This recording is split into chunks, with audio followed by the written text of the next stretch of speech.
Today's number is 893 million, as in $893 million. That's not a funding round. That's not a quarterly profit. That's how much Americans lost to AI related scams last year. The FBI's own number from the 2025 Internet Crime Report, and it's up 26% from the year before. Most of that loss came from voice scams, namely AI voice clone scams. And we're going to get to why Congress finally did something about it later in the episode. So hang on to that number. We'll come back to it. Well, welcome to Tuesday. Happy Tuesday.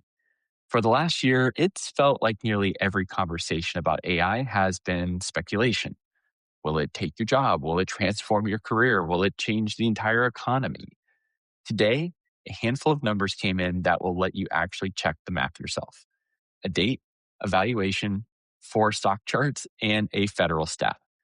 We're not speculating today, we are reading the ledger.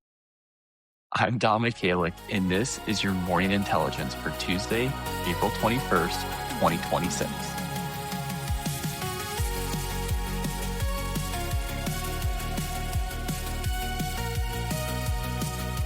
All right, here's what we've got today.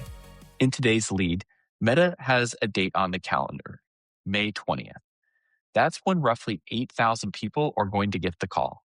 This year alone, the company is spending up to $135 billion on AI. Record profits, record AI spend, and now record layoffs. In today's rundown, an AI coding tool called Cursor is about to be worth more than Ford, Delta, and Hilton combined. Anthropic launched a Figma competitor on Friday, and by yesterday, 4 different public stocks were already down. And the American Customer Satisfaction Index released the first independent ranking of AI assistants. Google Gemini leads, and the whole category itself actually scores below airlines. In today's deep cut, the FBI put a real number on AI voice scams from last year. Congress is finally moving on it. And there are 3 practical things you can do this week to avoid being part of this year's statistics. One of them takes all of 10 minutes to pull off. And we'll close with the $19 a month service that will actually call your cable company for you, or really anyone else you don't want to talk to, for just that $19 fee. Let's go ahead and get into it. All right, let's start with Meta, and with a contradiction at the center of the story, if I may say so. Meta's 2025 was the best year in the company's history. And on or around May 20th, somewhere around 8,000 of its employees are going to be told they're being let go. Here's what's actually confirmed. Reuters, CNBC, Bloomberg, and Quartz all are reporting on this from internal Meta communications, that the company has set May 20th as the target date for those notifications to those 8,000 employees. That's about 10% of Meta's global workforce. And notices started going out to managers last Thursday, April 16th. The cuts are hitting a very few specific areas here, starting with Reality Labs. That's the division that builds Meta's hardware and headsets and all those smart glasses you see people wearing around. The teams that run Facebook social and app features are also on the list. Recruiting, sales, and global operations, they're also on the list. And the same reporting suggests this isn't the end. Additional cuts are expected in the back half of 2026 as well. Meta is, at the same time, reorganizing what it's called AI pods, small, specialized teams under its chief AI officer, Alexander Wang. Wang now runs something that Meta calls its Meta Superintelligence Labs. And here is the piece that makes this the story of the morning. Meta's guidance to Wall Street for AI spending in 2026 is somewhere between $115 and $135 billion, almost double what it spent in 2025. And as you probably already know, this is not a struggling company. This is Meta. Meta's 2025 revenue came in at roughly $200 billion, up 22% year over year. Q4 net income alone was $22.4 billion. And full year cash free flow hit $43.6 billion last year alone. Record revenue, record profits, record free cash flow, and on or around May 20th, roughly 8,000 people will start getting a calendar invite. One word of caution here, if I may be so bold. Meta has not officially confirmed the 8,000 number on the record. This reporting is based on internal communications obtained by Reuters, Bloomberg, and CNBC. If Meta puts out a statement, which it may, given how much all the story is already leaked already, we'll make sure to update it. But the date, the AI CapEx, and the 2025 earnings numbers are all confirmed. So why does this matter? Well, here's why the story is interesting enough to be today's lead. We have been circling the same question for months on this show. If AI is making these companies more productive, and they keep telling us it is, and more profitable, why is everyone laying people off at the same time? Meta just put the cleanest answer on record. They're not using the AI savings to hire other people. They're using the AI savings to buy more AI. The labor to CapEx transfer isn't subtext anymore. It's the actual headline here. And Meta is the benchmark here. Every large company CFO in America, and probably a lot of mid-sized ones as well, is reading what Meta just did and asking their own finance teams to run the same math.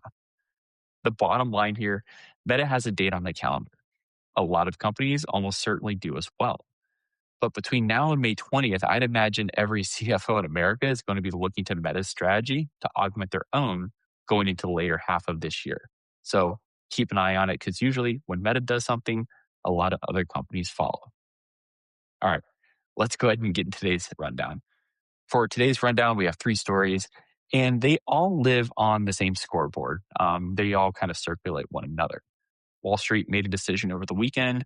4 different tech stocks moved significantly since Anthropic launched Claude Design. And the same people who rate airlines told us what they actually think about the AI tool on your phone. So let's go ahead and get started with our first story in the rundown.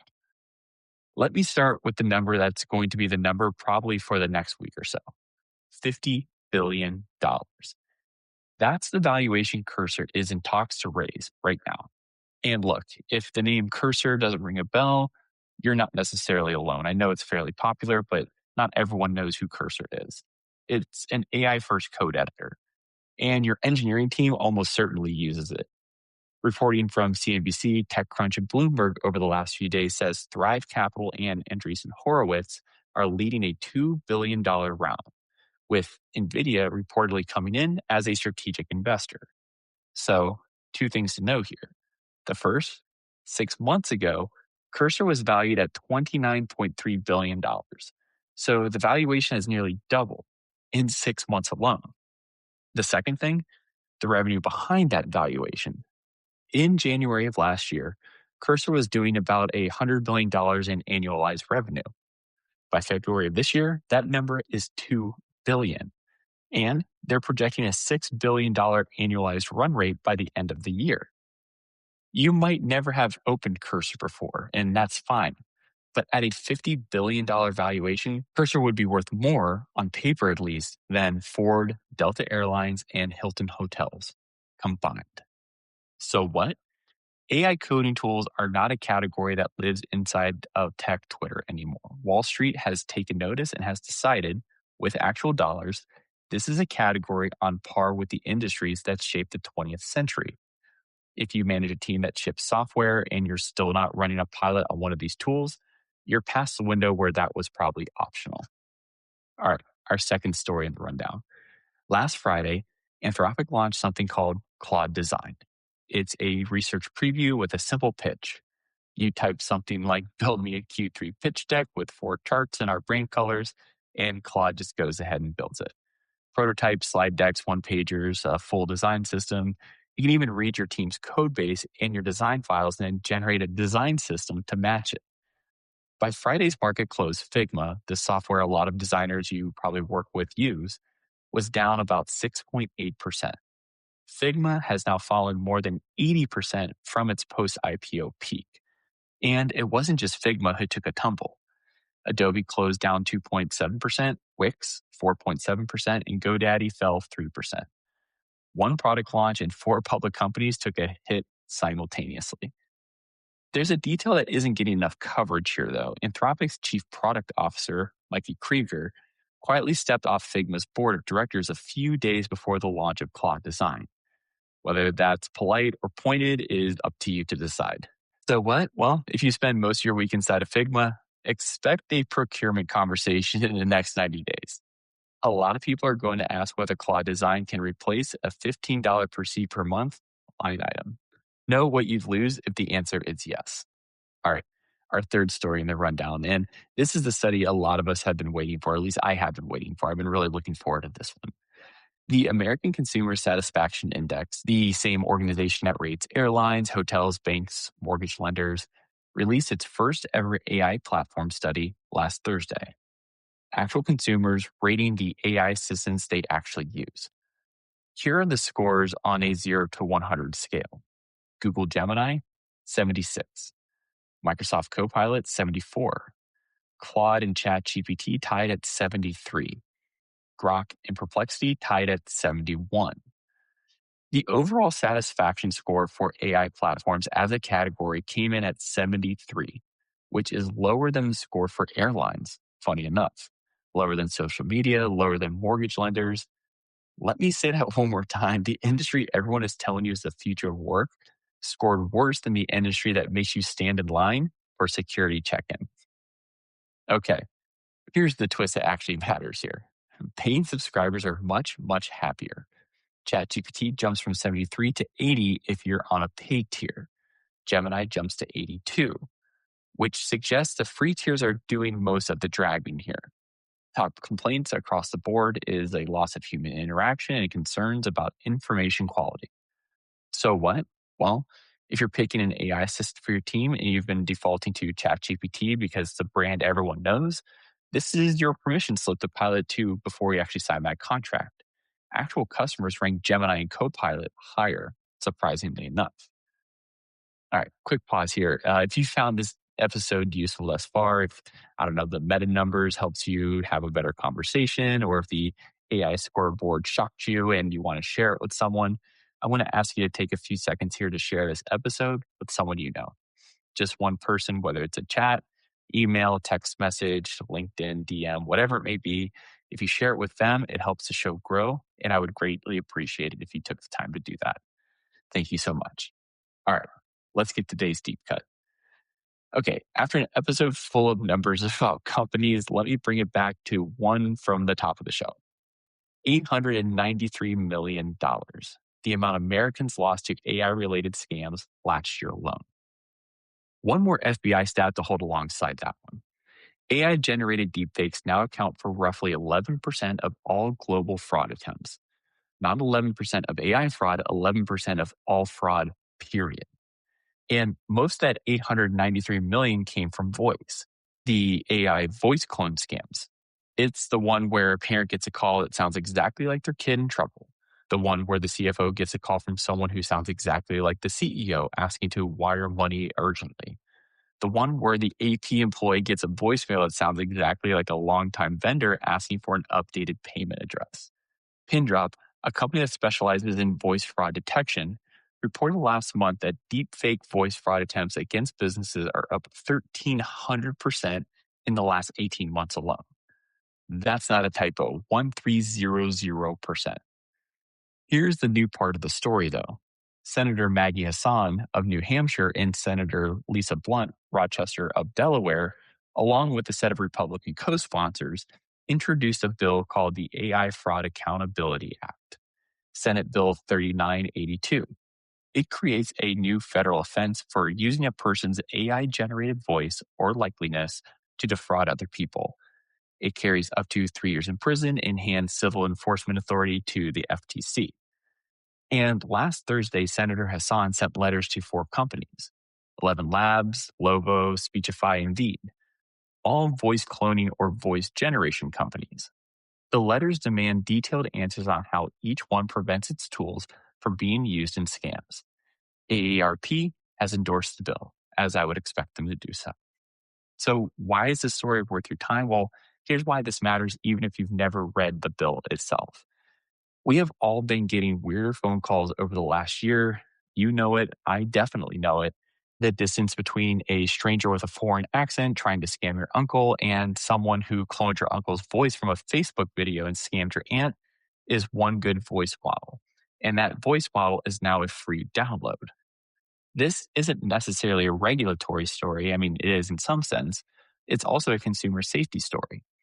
And this audience of this show busy professionals, a lot of you with parents or kids or in laws in your life, is the bridge between the people who will read about it and the people who won't. The takeaway here, well, three practical things to do this week. One, if your company doesn't have a verification word or a callback protocol for wire transfer requests or anything urgent from an executive, make sure to add one in. Maybe tomorrow, takes all of 10 minutes. Your finance team will thank you this time next year, I promise. Number two, take a family code word. Yeah, a family code word. It sounds much less ridiculous after the first real call. Then make sure your parents know it, your grandparents know it, your kids know it if they're old enough. If the call can't produce a word, well, the call isn't real. Three, if you want to get legislative with it, the bill is Senate Bill 3982. Your senator may already be on it. And if they're not, well, send them an email. It takes all of 2 minutes. All right. After a Tuesday full of layoff dates, valuation talks, stock drops, rankings, voice clone scams, let me leave you with a very stupid, very useful thing, if I may say so myself. A startup called Ring-a-Ding launched over the weekend. $19 a month at the entry tier. What does Ring-a-Ding do? Well, it makes phone calls for you using an AI voice. Ironic, right?